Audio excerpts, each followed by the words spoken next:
Welcome to 500 Doors, your real estate podcast.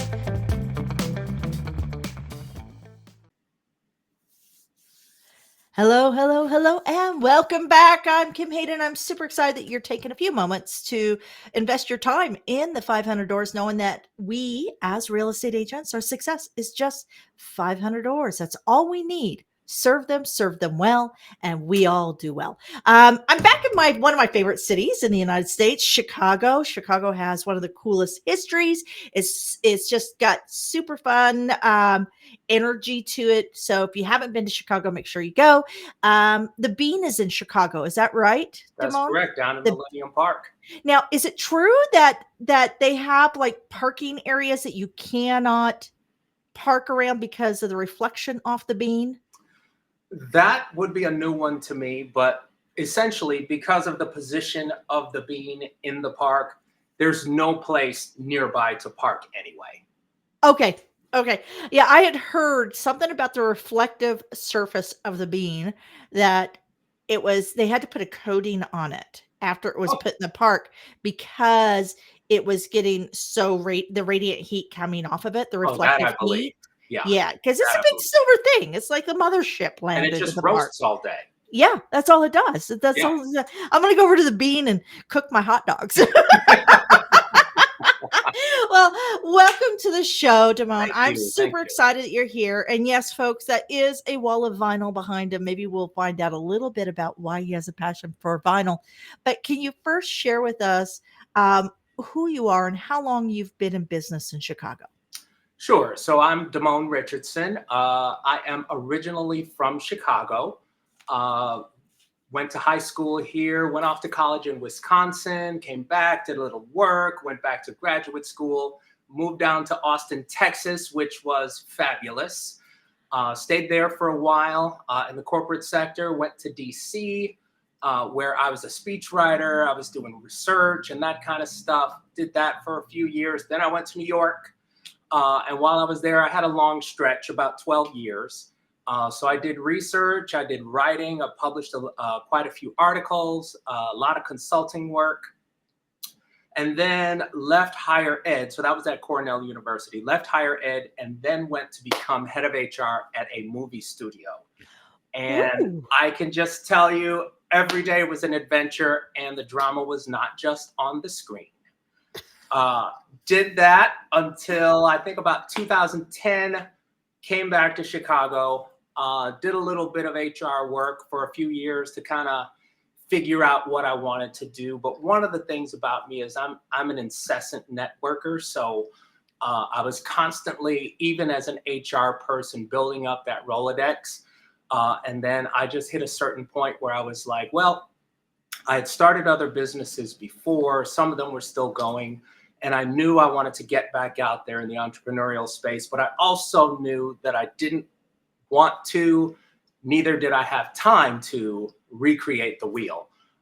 So I did my calculations and I said, you know what, I'm going to go into real estate. And I've been doing it since 2016. So I've had a great run and I'm looking to many more years of success.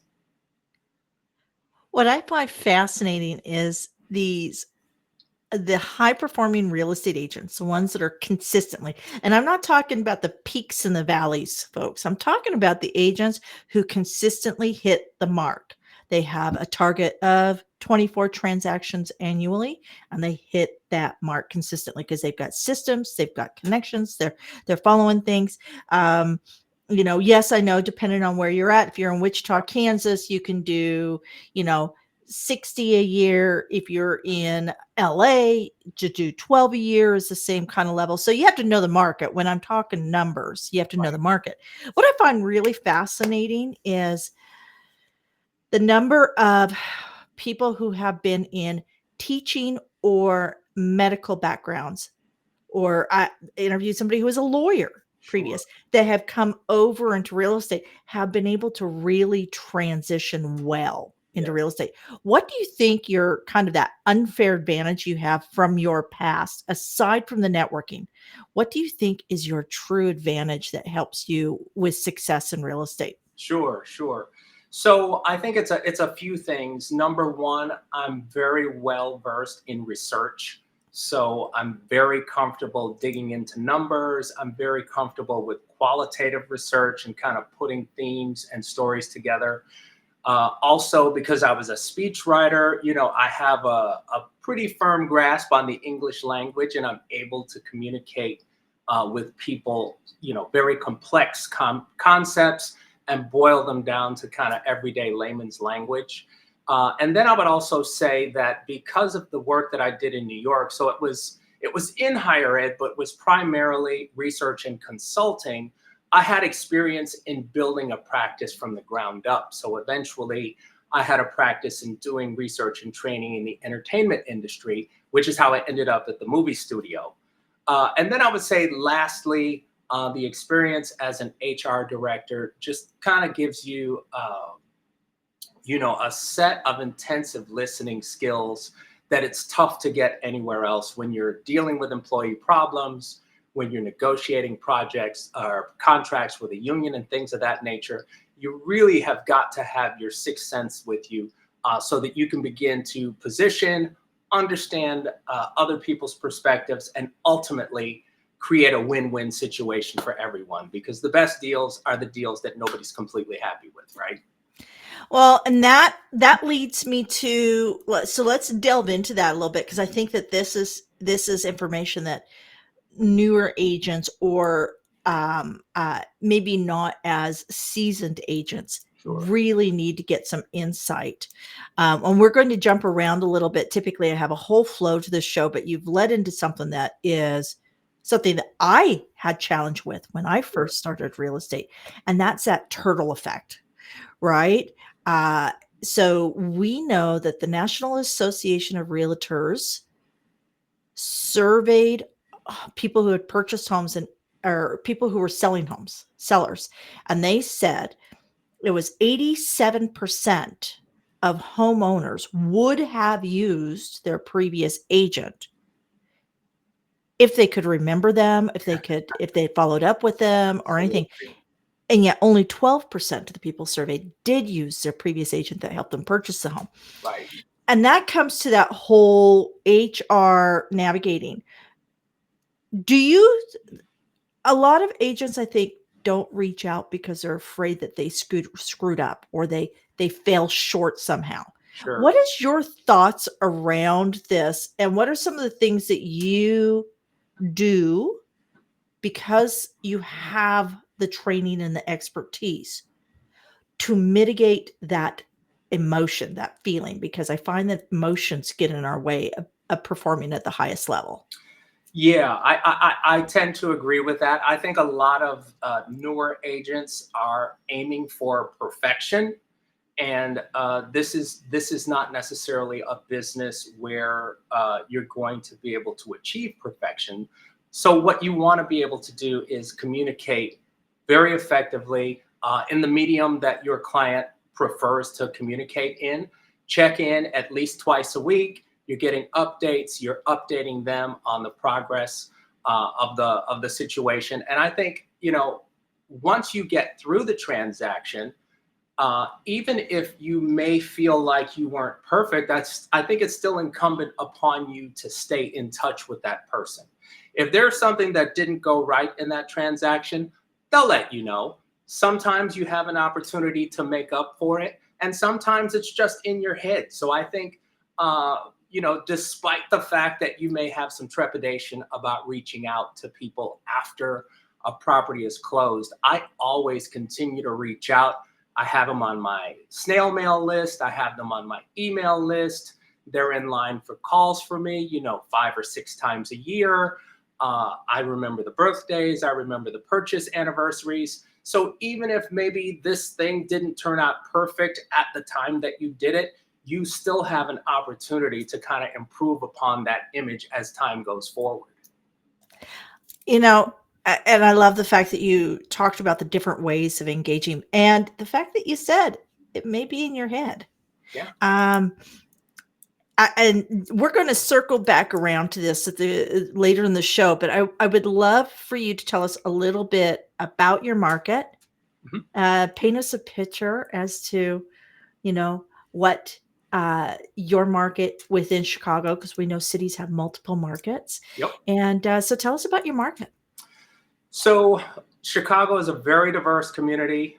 We have 77 neighborhoods, distinct neighborhoods with, specific styles sometimes of architecture, specific, ways that people communicate and languages that they speak, different food. So it really is, kind of a mix of everything here. I mean, we have one neighborhood in Chicago where 72 languages are spoken.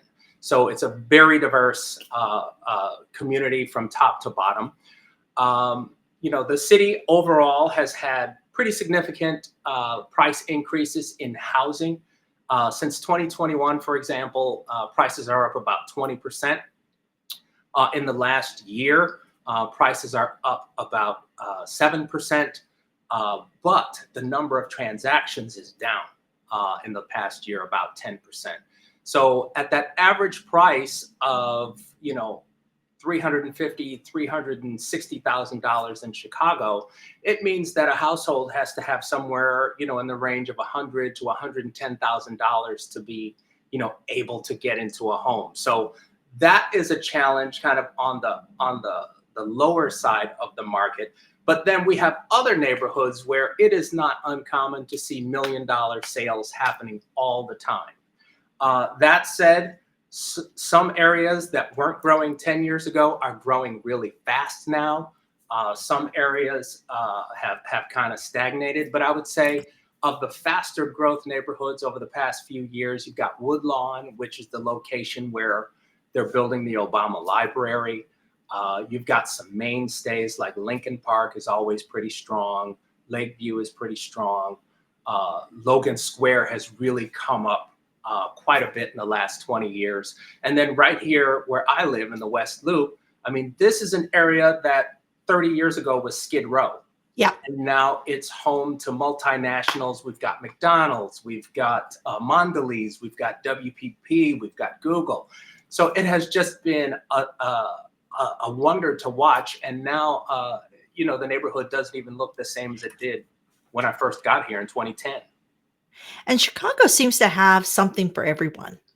That's what I find fascinating. Yeah. Chicago, when we go back to, 1730, Chicago was a real destination for people who were just wanting that new opportunity. So you'll see really strong ties. I mean, yes, it's a lot like New York, but without it doesn't have the same kind of municipality and legally kind of all of those encroachments. Yeah, It's yeah, more that Midwest where people went to settle versus transact. New York to me is more of that transact, that fast, fast, fast, whereas Chicago seems to be more about the roots. yes. Does that make That sense? rings a bell to me. I mean, having spent a lot of time in New York and then coming back here, New York is a place that, like they say, if you can make it there, you can make it anywhere. I'm a firm believer in that. If Yeah. you can make it in Yeah. New York, you can do whatever you want to do. New Uh, York is a purpose. Like you are it's there right. for a purpose. You are there. You wake up in the Yeah. morning and you're getting after it, and so is everybody Mhm. else. The difference between New York and Chicago is similar to what you said. I find that Chicago has all the things that New York has to offer, but it seems to be less competitive in some aspects. So, like, if there's one thing that you're interested in, let's say you're interested in comic books, right? There's 25 comic book stores in New York, flooded with aficionados, and there's maybe 12 comic book stores here in Chicago, and it's a little bit more laid back atmosphere. So from that perspective, I mean, the best night of sleep I can remember in the last 20 years was the night I moved from New York to Chicago. Yeah, got rid of all the traffic noises and the Yes, alarms, and everything. yeah. Because even when you stay at a decent hotel in New York, you still end up with that Oh noise. yeah. Yeah, Oh yeah, yeah. especially in Manhattan. So, Chicago also recently the Home Alone mansion. Yes. Didn't that just recently sell, like, in the Yes. last 6 months? And Yeah. yeah, that is like, I was reading an article on that. It's like, oh, that is like so cool. Yeah, It's so cool. It's such a great house. But Chicago also has been known for a lot of um, culture, art. Even like Frank Lloyd Wright, he has several properties that he's designed dozens, to develop, dozens. dozens. Yes. So everything from architecture to theater. Yep. Chicago has a very, very rich. My favorite are those condo buildings down on the river. So if you go to Chicago, you have to do the river tour. Oh, You I have know to do which the one. architectural river tour. I love it because they've revamped a lot of the old warehouses into these Yep. great lofts, but they've got those three buildings that almost look like spaceships. What are the ones that? Are you What are talking the? about the corn cobs? Yes, Yeah, yes. that's Marina Towers. I love those. I love those. But what can I say? I drive a Volkswagen Bug. I mean, like, there isn't a square, there's no sharp edge to me. I like No, everything a little bit bubbly and happy. right. And those buildings made me happy. Um, so yeah, I love Chicago. I just think it's such a great city. Let's talk about community. You mentioned 77 neighborhoods and you've lived in multiple markets. Yes. So when I ask you, what does community mean to you? What does that mean to you? I mean, when I think about community, obviously it's a set of people who have chosen to be together. So in a particular neighborhood, right? Everyone has in common that they wanted to be in that neighborhood. When I think about it on a more personal level and an individual level, I think about it in terms of this is people who have come together because they have shared values, they have shared experiences, and to a certain extent, they have shared goals. When I'm in a community, I tend to jump right in with 2 feet. So when I came to the West Loop, I got involved pretty quickly, getting around to meet local business owners. I worked on our local community board, chaired our development committee for several years, and then became president of the organization. So really got a feel for the neighborhood and did what I could to contribute, to our ongoing success. And on an even, a different level, whether it's a church or a running club or a book club. I mean, a community is a place where people go to support one another, to encourage one another. And, one of the things I like to do when I'm involved in a community is be a connector. So, I am the networker, but I'm also the person that's constantly trying to figure out, well, who are these two people that I connect? Oh, you're looking for a job in marketing communications. I've got a friend at this company. You should talk to them and see what you guys can come up with. Because I just feel like the more you spread that around, whether you're doing it consciously or not, like good things just tend to happen for everybody. I 110% agree. Yeah. I'm very proud when I take a look at some of the relationships that have blossomed because Yeah. I've done an introduction and some of the money that's been made and Yeah. life choices that have, and I love seeing I remember having an editor years ago, fresh here in Canada from Ireland, just a super amazing young man. Right. And I said, it's going to be a lot of hard work. We're doing a lot of stuff. We are moving and there is no 2 days that will be alike. However, my goal is that you get so good, I can't afford your services. That means I've You been did your part job. of, I've been a part of something Yep. bigger than me. Yep. Yep. Right. Yep. And I think that we forget that we were meant to be part of something bigger, That's right. That's right. right? Yep. Uh, Nobody succeeds alone. Absolutely. My favorite proverb is if you want to go fast, go alone. If you want to go far, go together. Yep. And that is literally one of my favorite proverbs. Um, and back to you said earlier, real estate is not about perfection. This is really interesting. So the Cambridge Dictionary identifies the word as perfection or perfect, Uh-huh. is nowhere left to go, meaning Interesting. that there's no room for improvement. And I would hope that each of us would strive. The only day we're perfect is the day we go 6 feet under. That's right. Everything else is progress. Right. So progress over perfection. This is what we have to do. And I think that I think a lot of realtors, I think the biggest challenge is a lot of them, and I do this too, over promise. And then you feel like you've under delivered. Yep. However, emotions buy, logic justifies. And as Yes. long as you keep them engaged and you rectify what you can, Yep. and you negate or navigate the things you can, right?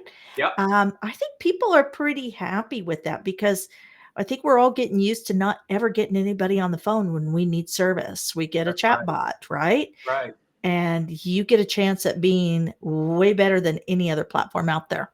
Absolutely. Let's talk hidden gems. I'm going to end up taking all of my Chicago episodes together, and I think and do a whole hidden gem, like Sure.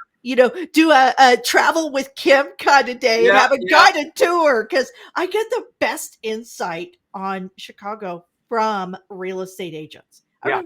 I think tourism companies should be looking Hmm. at real estate agents to tell them where to go. Right. Right. And that's one of the things that I do when I have people come from out of town. I'm giving them the tour, right? You, Yep. you want them excited about Chicago, and you want them, wanting to move to the city. Exactly. Exactly. So give us a few of your favorite hidden gems that when you have somebody new come to Chicago, you tell them you have to do this. So it's such a huge universe in terms of the things that you could have them do. I mean, obviously, we have a world-class museum in the Art Institute. We've got a beautiful shoreline, which is absolutely perfect for taking walks, riding bikes, rollerblading, what have you. We've got sand beaches that are awesome in the summertime. We've got, all the sports teams. Like if you can come to the city in the summertime, whether you're White Sox or Cubs, you've got that. If you like dive bars, we have dozens and dozens and dozens of dive bars in all the different neighborhoods. If you're a foodie, there's a great place in Hyde Park called Virtue. There are a ton of places in the West Loop, which is home to what we call Restaurant Row on Randolph. There's great restaurants in Logan Square. We've got a ton of beautiful coffee houses. La Columba, Intelligentsia is from Chicago. So I think I can't say that if somebody comes to town, it's going to be a one size fits all. But I can tell you that almost regardless of what you're into, I can get you there. Excellent. So dive bars, there's one that I found. Do you know if and it's not really a dive bar, but it's three dots and a dash Of is course. still, I love that Yes, the place. tiki Oh, drinks are fantastic. and that is award winning. That Yes. mixologist is award winning. He was at the restaurant upstairs, which I can't recall the name of. Right. And because he went and he won all these national awards for his cocktails, the owner of the restaurant spotted him the basement location, and Oh, that's how three dots and a nice. dash happened. That's awesome. Um, and then okay, you have to talk about it. You have to talk about it. Uh-oh. The Green Mill Cocktail Lounge. Oh, I mean, the Green Mill is fantastic. Like, first of all, you're going to get all walks of life in that space, number one. Number two, it's a fabulous jazz bar. So there's always going to be great music in there pretty much every night of the week. And if you talk in there, you are going to have a problem. And the other thing, which I have not seen, but I have heard, is that there is an underground tunnel from the Prohibition days that will safely get you out of the club blocks away so you will never be arrested for illegally consuming alcohol. Yep.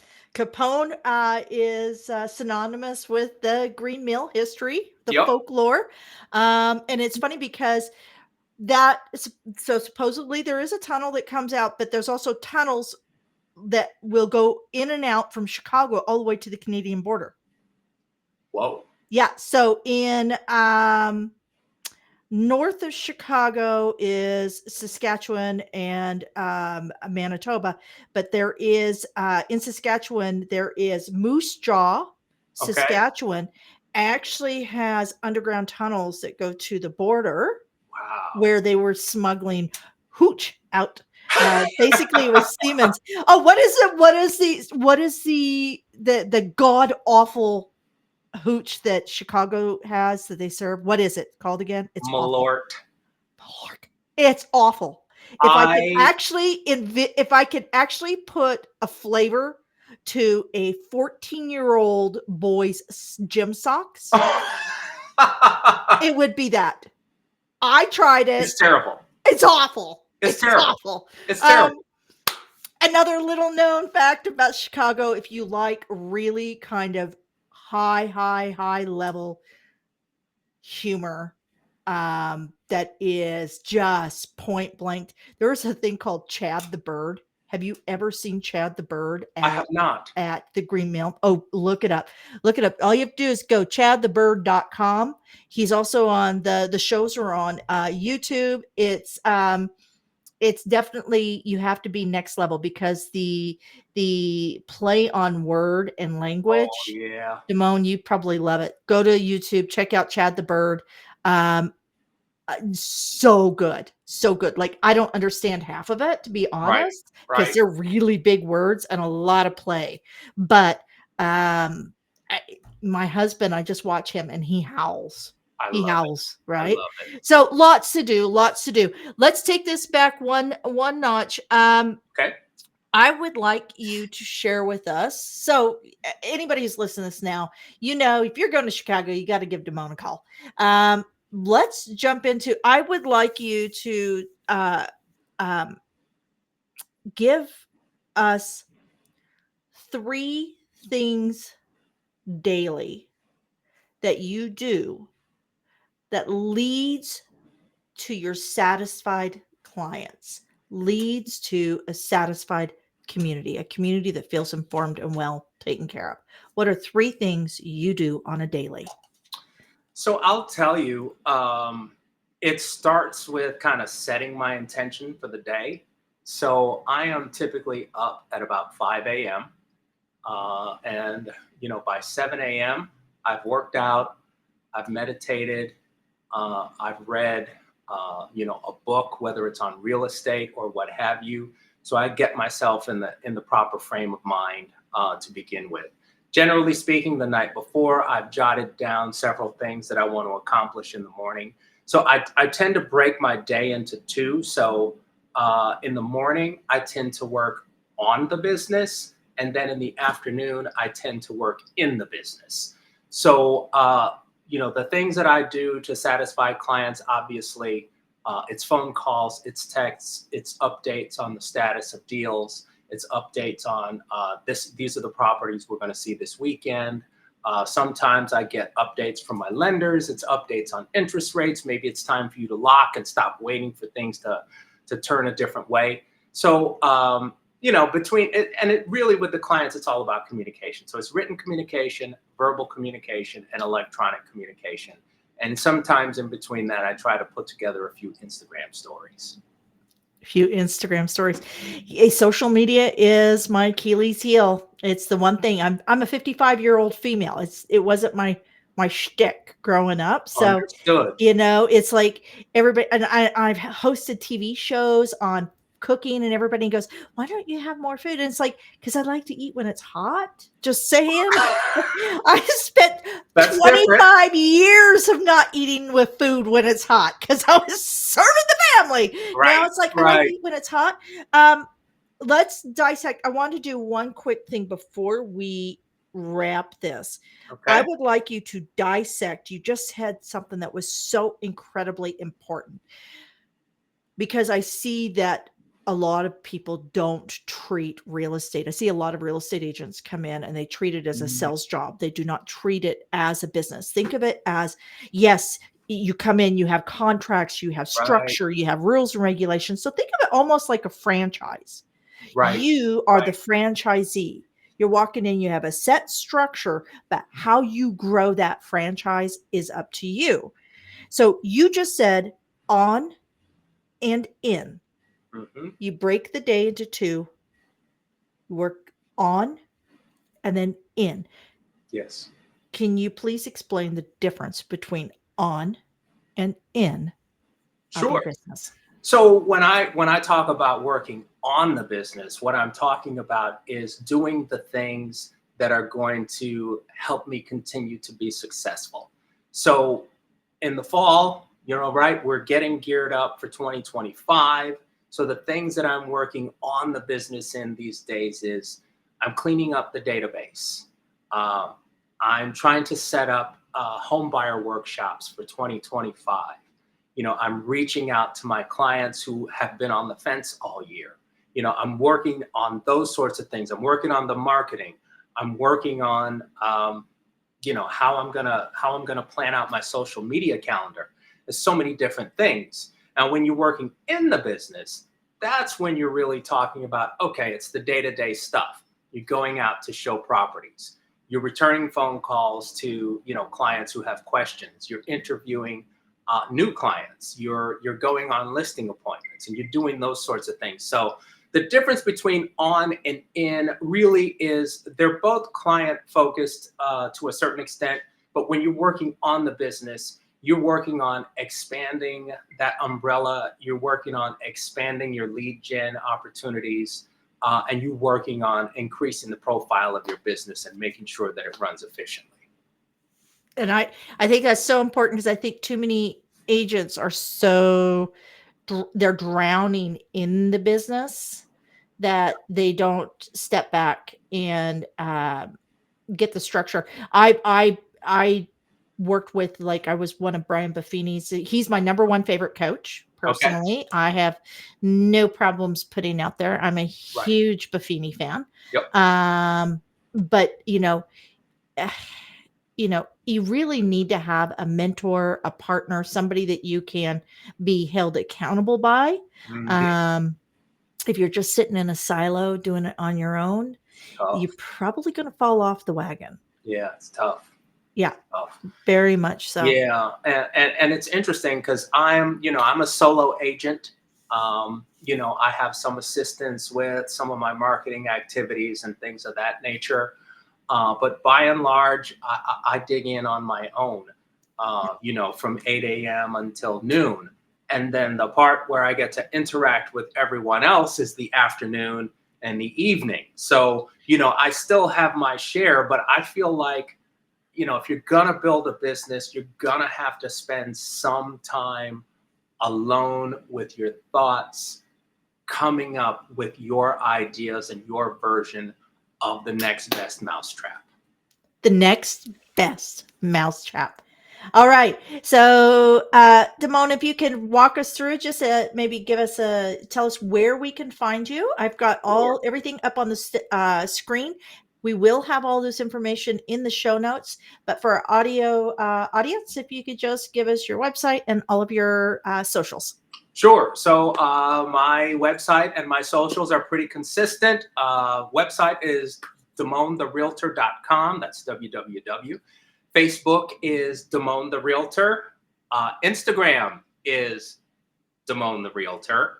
And LinkedIn, because they had me locked in, it's actually Damone Richardson. So available through all of those avenues. Would love to chat with you, and feel free to reach out anytime. Questions or comments or parting shots. Awesome. Awesome. Damone, you are truly a treasure. I have so thoroughly enjoyed this conversation, and I can see why you are successful. You're just, folks, do spend time working on the business. Otherwise, you'll be running in the business. And then that just makes you an employee, not somebody who's building and scaling something that can lead to your future legacy. And just so you guys know, if you, Damone is Damone. All right. So you spell Yes. that correctly. And until next time, Thank you, Damone. I really appreciate Yeah. your time. You It was are a a rock pleasure star. speaking with you today. I'm so glad we did this. I'm going to be hitting you up when I get down there. We're going to go see Chad the Bird at the Green. Come on down. Come on. No Malort. No, no, that's None. Chicago. Keep it. All righty. Until next time. You know what, folks? Spend some time, work on your business this week. Get up, do it right, build your legacy. Thank you for joining us at the 500 Doors, Your Real Estate Podcast. Don't forget to like, subscribe, comment, and share.